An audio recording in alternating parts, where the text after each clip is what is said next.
Hello दोस्तों, स्वागत है आपका एक नए क्लास में। कई सारे बच्चे कमेंट्स कर रहे हैं कि सर जी मेरे पेपर ऑब्जेक्टिव नहीं है, डिस्क्रिप्टिव पेपर है, हमारे लिए भी कुछ कर दीजिए। तो चाहे आप सेकंड से हो, फोर्थ से हो, जिस भी सेमेस्टर से हो, सिक्स से भी हो, आने वाले 2-3 दिनों में हम सारे इंपॉर्टेंट क्वेश्चंस अपलोड करने वाले हैं और कहीं भटकना नहीं है भाई।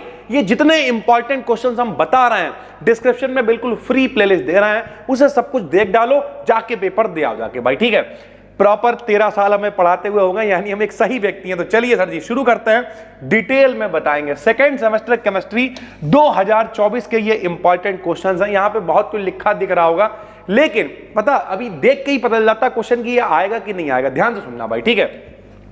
सबसे पहला क्वेश्चन है भाई कार्बोहाइड्रेट। देखो, कार्बन के हाइड्रेट को कार्बोहाइड्रेट कहते हैं, डिटेल में हमने बताया हुआ है। मतलब क्या नाम, शुगर्स क्या होती है, नॉन शुगर्स क्या होती है, एल्डोज क्या है, कीटोज क्या है, प्रॉपर बताया हुआ। और भाई कार्बोहाइड्रेट से एक क्वेश्चन बनता है। कार्बोहाइड्रेट के अंदर ही हम लोगों ने पढ़ा हुआ है ग्लूकोज भाई, ठीक। ग्लूकोज से क्या बनता है, ग्लूकोज से मतलब जो भी उसकी बनाने की विधि वगैरह है वो तो आपको पढ़ना ही है, मेथड वगैरह, लेकिन साथ साथ इसके जो कन्वर्जन होते हैं खूब पूछे जाते हैं कि कीटोज को एल्डोज में कैसे बदलोगे, यानी फ्रक्टोज को ग्लूकोज में कैसे बदलोगे, ग्लूकोज को फ्रक्टोज में कैसे बदलोगे, ग्लूकोज से ग्लूकोसाजोन कैसे बनाओगे, ग्लूकोज से अरेबिनोज कैसे बनाओगे, या फिर अरेबिनोज को ग्लूकोज में कैसे कन्वर्ट करोगे। ये वो वाले कन्वर्जन है जो पेपर में बार बार आते रहते हैं, हमने यहां पे लिख दिया। ये पीडीएफ हम आपको दे देंगे टेलीग्राम बी डिकेड बीएससी पे बिल्कुल फ्री में, तो कोई टेंशन है नहीं भाई, ठीक।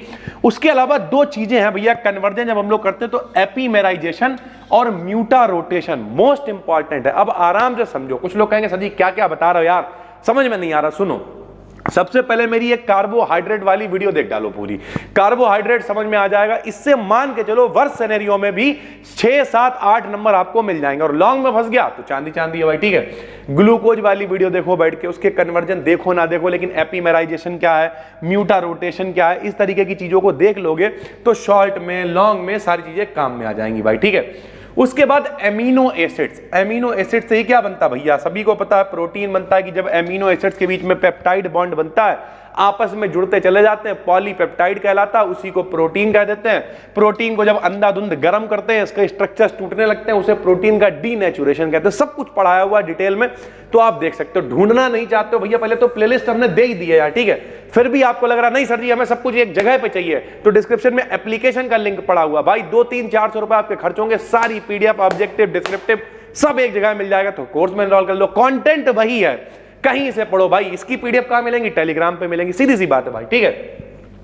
उसका न्यूक्लियोटाइड या न्यूक्लियोसाइड भैया उसे पॉलीपेप्टाइड कह देते हैं। न्यूक्लियोटाइड कब बात इस्तेमाल करते हैं, जब न्यूक्लिक एसिड की बात करेंगे। डीएनए क्या है, आरएनए क्या है, डीएनए का मॉडल क्या है, तो इस तरीके की चीजें अगर आप पढ़ लेते हो तो डीएनए का मॉडल भी पेपर में कई बार दिख जाता है, न्यूक्लियोटाइड के बारे में पूछ लेता है, तो सारी चीजें आपको पता होनी चाहिए। ब्रेग्स इक्वेशन मोस्ट इंपॉर्टेंट है, 2d sin थीटा बराबर n लैम्डा, प्रॉपर इसका प्रूवमेंट हमने कराया हुआ भैया, ठीक है, मोस्ट इंपॉर्टेंट है। और इसमें जो पाउडर मेथड है, ठीक है, एक्सरे की सहायता से हम लोग किस तरीके से जो है क्रिस्टल का स्ट्रक्चर ज्ञात करते हैं, लावेस का मेथड क्या है, पाउडर मेथड क्या है, ये सारी चीजें इंपॉर्टेंट है। पाउडर वाला ज्यादा इंपॉर्टेंट है, सभी को पता है। पाउडर फॉर्म में लेते हैं, कैपिलरी ट्यूब लेते हैं, कैमरे के अंदर कैमरा रख देते हैं, घुमाते हैं, एक्सरे ट्यूब पड़ती है, थीटा निकाल लेते हैं, और थीटा की सहायता से बीच की दूरी डी वगैरह कैलकुलेट कर लेते हैं, और इस तरीके से पाउडर मेथड का इस्तेमाल करते हैं। तो ब्रेग्स इक्वेशन बहुत इंपॉर्टेंट है भाई, ठीक है। ब्रेग्स इक्वेशन में लॉ ऑफ क्रिस्टलोग्राफी आपको पढ़ लेना चाहिए, ठीक है। लॉ ऑफ क्रिस्टलोग्राफी, सिमेट्री क्या है, ठीक ठाक है, पढ़ना है भाई, ठीक। ब्रेवियस लैटिस क्या है, स्पेस लैटिस उसी को बोल देते हैं, या फिर यूनिट सेल क्या है, ये शॉर्ट में पूछता है। यूनिट सेल क्या होता है, कोई छोटे से छोटा भाग जिसे एक्स वाई जेड एक्सिस में अगर हम लोग घुमा देंगे तो पूरा क्रिस्टल मिल जाता है, उसी को हम लोग यूनिट सेल कहते हैं, ठीक है। ब्रेवियस लैटिस हम आपको बता ही चुके हैं, टोटल 14 तरीके के सिस्टम बन पाते हैं, उन सबको मिला के प्रॉपर सब कुछ पढ़ाया हुआ भाई, ठीक है। सिलिकॉन्स और फास्फाजीन्स क्या होता है, इसमें फास्फाजीन ज्यादा इंपॉर्टेंट है, और उसमें भी ट्राई फास्फाजीन्स हमने यहाँ पे लिख दिया, ट्राई फास्फाजीन्स बहुत बार पूछा गया। सेलुलोज के बारे में आप पढ़ सकते हो, ठीक ठाक है भाई, ठीक है। उसके डाई, डाई का क्लासिफिकेशन आप जरूर पढ़ लेना, इसमें कैसे ये कलर शो करता है ये पढ़ लेना। उसके अलावा जो टर्मिनोलॉजी हमने कराई हुई है, टर्मिनोलॉजी क्या है, क्रोमोफोर क्या होता है, क्रोमोजेन क्या होता है, ऑक्सोक्रोम क्या होता है, ये सारी चीजें आपको पता होनी चाहिए। शॉर्ट में पूछता है, क्रोमोफोर के बारे में बताओ, ऑक्सोक्रोम के बारे में बताओ, तो आपको पता होना चाहिए। उसके अलावा आइसो इलेक्ट्रिक पॉइंट खूब पूछता है। डीएनए आरएनए में अंतर आपको पता होना चाहिए। एस्पिरिन के बारे में आप पता कर सकते हो, सैलिसिलिक जो एसिड असलियत में सॉल्ट होता है, तो एस्पिरिन के बारे में, पैरासीटामोल है, एंटीबायोटिक्स है, इनके बारे में आप पढ़ सकते हो। उसके अलावा कुछ डाइज हैं जिनके बनाने की विधि अगर आप सीख लोगे, जैसे मेथिल ऑरेंज है, एजो डाई है, मेलेकाइड ग्रीन है, एलिजरीन है, इनके बारे में पूछा जाता है भाई, ठीक है। ये जो ऊपर पहले पेज पे लगे हुए ये सारे ब्रह्मास्त्र हैं। उसके बाद क्लोरोएम्फेनिकॉल है, ज्विटर आयन उसी से बनता है, एमिनो एसिड सही सर, ठीक है। पॉलीमराइजेशन आप देख लेना भाई, पॉलीमराइजेशन में पीबीसी है जैसे, बहुत इंपॉर्टेंट है।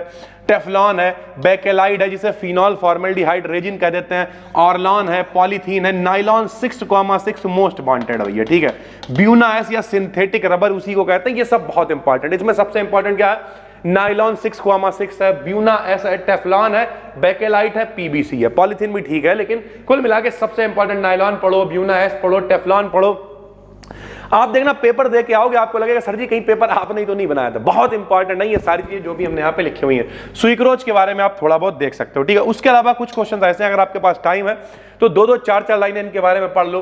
जैसे जेनेटिक कोड क्या होता है, आनुवांशिक कोड वगैरह आपने पढ़ रखा ना 12th क्लास में, वही है सर जी।